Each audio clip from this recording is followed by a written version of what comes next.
Kidney সুরক্ষিত রাখতে যা কিছু খাবেন। কিডনি হলো মানবদেহের অত্যন্ত গুরুত্বপূর্ণ একটি অঙ্গ, যা শরীর থেকে ক্ষতিকারক টক্সিন বের করে দিয়ে শরীরকে সুস্থ রাখে। এই কিডনি ক্ষতিগ্রস্ত হলেই ধীরে ধীরে বিকল হতে থাকে শরীর। কিডনিতে কোনো ধরনের সমস্যা হলে তার সঙ্গে সঙ্গে জানান দেয় না, আর যখন জানা যায় তখন অনেকটাই দেরি হয়ে যায়। তাই কিডনিকে বলা হয় সাইলেন্ট কিলার। তাই আমাদের আগাম সতর্কতা নেওয়া প্রয়োজন। এমন কিছু খাবার রয়েছে যা খেলে সুস্থ থাকে কিডনি।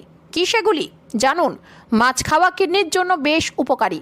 মাছে রয়েছে ওমেগা-3 ফ্যাটি অ্যাসিড, যা শরীরকে অনেক রোগের হাত থেকে দূরে রাখে। খাদ্য তালিকায় মাছ অন্তর্ভুক্ত করুন, কিডনির সমস্যা থেকে মুক্তি পাবেন। কাঁচা রসুনও কিডনির খেয়াল রাখে। কিডনিকে সুস্থ রাখতে হলে রোজ সকালে 1 কোয়া কাঁচা রসুন চিবিয়ে খান। এছাড়া কিডনির জন্য বেশ ভালো একটি ফল হলো আপেল। গবেষণায় দেখা গিয়েছে যে যারা নিয়মিত আপেল খান তাদের মধ্যে কিডনির সমস্যা অনেকটাই কম। এছাড়াও খেতে পারেন বাঁধাকপি। এতে ফাইটোকেমিক্যাল ও অ্যান্টিঅক্সিডেন্ট রয়েছে, যা কিডনির স্বাস্থ্যের জন্য ভীষণ